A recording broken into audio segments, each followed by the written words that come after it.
In a small, quiet village, nestled between green hills and tall ancient trees, lived a young woman named Io. She was the most beautiful maiden in the village, with a smile that could brighten the darkest day.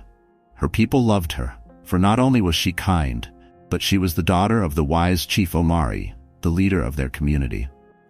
One day, a brave and noble warrior named Kofi arrived in the village.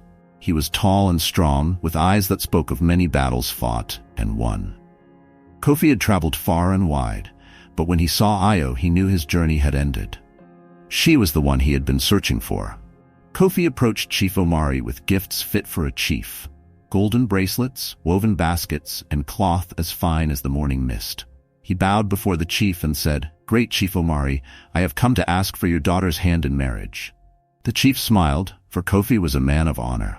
He agreed to the union, and soon the village buzzed with excitement. Preparations for the grand wedding began. The day of the wedding came swiftly, and it was the most beautiful ceremony the village had ever seen. The village square was decorated with bright banners, and the scent of fresh flowers filled the air. Men beat their drums, and women danced in colorful gowns, carrying calabashes filled with oils and gifts. Io, adorned in her finest attire, walked toward Kofi, her face glowing with happiness. Kofi stood tall, waiting eagerly beneath the great baobab tree where the ceremony was to take place. The elders and villagers gathered, clapping and chanting in celebration.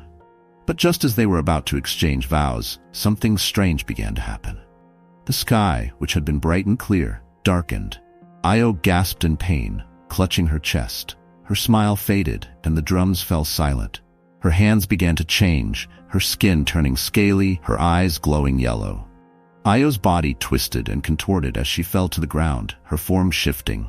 Before the eyes of all gathered, Io transformed into a snake, a massive scaly serpent with glowing eyes. The villagers screamed in terror, stepping back in fear. Kofi stood frozen, his heart pounding.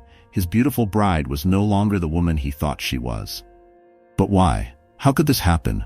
The village elders, with their wrinkled faces and deep wisdom, stepped forward.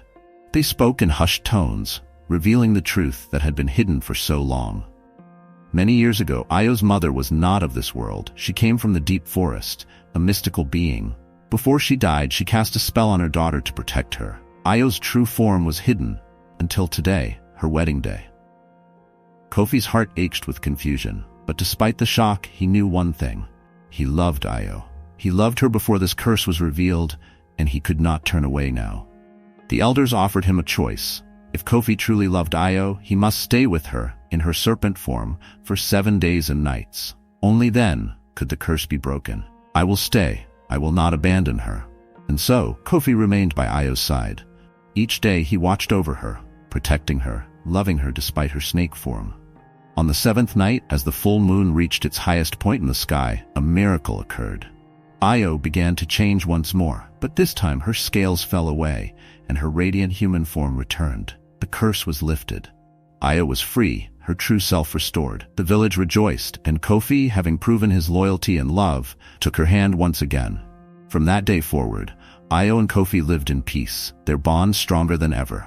They had faced fear, but through love and trust, they had conquered it.